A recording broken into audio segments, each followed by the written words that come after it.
नमस्कार, मैं हूं शिवांगी वाजपेयी। आप देख रहे हैं भारत समाचार। उत्तर प्रदेश के विधानसभा चुनाव समाप्त हो गए, लेकिन अब लड़ाई उत्तर प्रदेश के विधान परिषद के चुनावों पर आकर खड़ी हो गई है।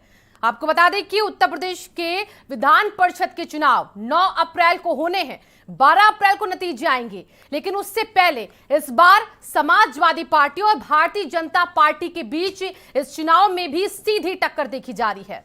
और ये चुनाव इसलिए भी खास होता है राजनीतिक दलों के लिए, क्योंकि यहां पर अपना दबदबा जो है वो बरकरार रखने की कोशिश होती है।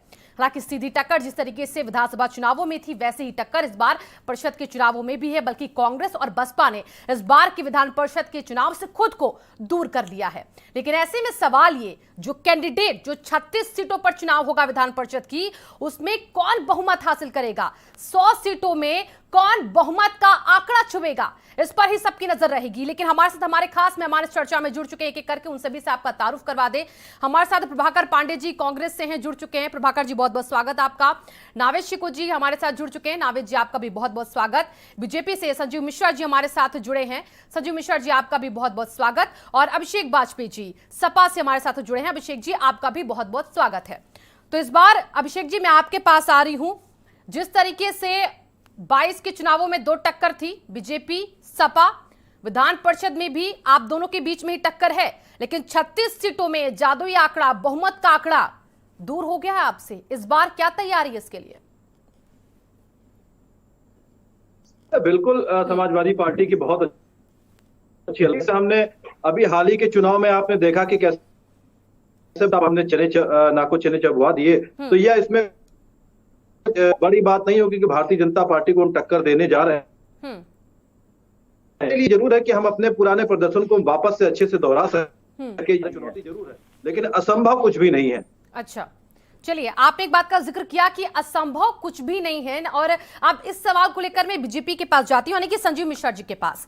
संजीव जी, समाजवादी पार्टी को लग रहा है कि असंभव नहीं है, इस बार जीत का जादुई आंकड़ा जो है विधान परिषद का, वो सपा ही जीतेगी जैसे पिछली बार जीती थी, हालांकि तब वो सरकार में थी। इस बार क्या लग रहा है, ऐसा होगा? नहीं, बिल्कुल ठीक उसी तरीके से है जैसे उत्तर प्रदेश के अभी विधानसभा चुनाव हुए तो भारतीय जनता पार्टी ये दम्भ भर रही थी कि हमारी सरकार बनने जा रही है जी। उससे पहले लोकसभा का चुनाव हुआ, आपने देखा सपा बसपा का गठबंधन हुआ, और ये था कि 80 की 80 सीटें उत्तर प्रदेश की लोकसभा की यही गठबंधन जीतेगा। तो रिजल्ट जनता दे रही है, अब जनप्रतिनिधियों को देना है, वो भी रिजल्ट देने के लिए तैयार बैठे हैं। और डंके की चोट पे आपके बड़े चैनल पे कहूंगा कि 36 की 36 सीटें भारतीय जनता पार्टी जीत के आएगी। इनका इसमें खाता भी एमएलसी के इलेक्शंस में नहीं खुलना है, क्योंकि उत्तर प्रदेश में जो मैंडेट है, जो लोग हैं, वो जान रहे हैं कि एक तरफ गुंडा राज और दूसरी तरफ जिस तरीके से योगी जी के नेतृत्व में गुंडों और अपराधियों पर नकेल कसी जा रही है, वो एक बहुत बड़ा इशू है उत्तर प्रदेश के लिए। मुझे लगता है कि 36 की 36 जब सीटें जीत करके आएंगी तो भारतीय जनता पार्टी अपने हिसाब से जो कहती है वो करती है, और प्रदेश का 100% क्षेत्रों का जो विकास होना है उस आधार पर भारतीय जनता पार्टी आगे बढ़ेगी। चलिए प्रभाकर जी, मैं आपके पास आ रही हूँ। इस बार देखिए, दीपक सिंह ने कहा, विधान परिषद के जो कि सदस्य हैं, वो कह रहे हैं कि इस बार हम चुनाव नहीं लड़ रहे हैं, हम सिर्फ अब जीतने के लिए चुनाव लड़ेंगे। उन्होंने एक स्टेटमेंट दिया इसको लेकर, क्योंकि आपको भी ऐसा ही लग रहा है कि इस बार आप एक भी सीट नहीं उतार पाएंगे। क्या यही वजह थी बयान देने की? आप तो फाइट में ही नहीं आना चाह रहे। जी जी, वो शीर्ष नेतृत्व ने तय किया है इस बार कि जो पार्टियां लड़ रही हैं लड़ें। अभी मैं भाजपा प्रवक्ता की बात सुन रहा था, भाई दूसरे पार्टियों को गुंडा बवाली बता रहे थे मिश्रा जी, लेकिन कुछ नमूना इसका भाजपा ने दिखाया निकाय चुनावों में। निकाय चुनाव में पूरे प्रदेश में, भाई अब अपने शब्दों से नहीं कहूँगा क्योंकि बहुत अच्छा शब्द नहीं है, लेकिन समाजवादी पार्टी पर जो आरोप लगा रहे हैं ये इस मामले को लेकर, पहले समाजवादी पार्टी के लोग किया करते थे, ये तो पूरी प्रदेश जनता जानती है, लेकिन इस बार ये भी कुछ अपना प्रदर्शन किया इन्होंने। प्रभाकर जी, मैं आपकी पार्टी का भी यहाँ पर जो अभी तक स्टेटमेंट रहा है इस विधान परिषद के चुनाव में, उसका जिक्र कर रही हूँ। बीजेपी सपा के लिए दोनों हमारे साथ बैठे हुए मेहमान, उनसे बातचीत तो कर ही रहे हैं ना। आप बताइए, आप क्यों फाइट से बाहर हो रहे हैं? आप अभी भी कह रहे, दीपक सिंह, उन्होंने ये स्टेटमेंट दिया कि हम हार की समीक्षा कर रहे हैं जो विधानसभा में हुआ है, हम इस फाइट से खुद को दूर रख रहे हैं, हम सिर्फ जीतने के लिए लड़ेंगे। यानी कि जहां पर आपको लगेगा आप जीतेंगे, सिर्फ वहीं पर आप आएंगे, वरना पीछे हो जाएंगे। नहीं ऐसी कोई बात नहीं है भाई। ऐसा है, संगठनात्मक क्षमता को देखते हुए अच्छा। शीर्ष नेतृत्व ने निर्णय लिया है कि इस बार हमको विधान परिषद का चुनाव नहीं लड़ना है। बाकी ये दीपक सिंह के निर्णय का विषय नहीं है, ये जो है हमारा केंद्रीय नेतृत्व ने तय किया है, या हमारे कुछ निर्णय का विषय नहीं है।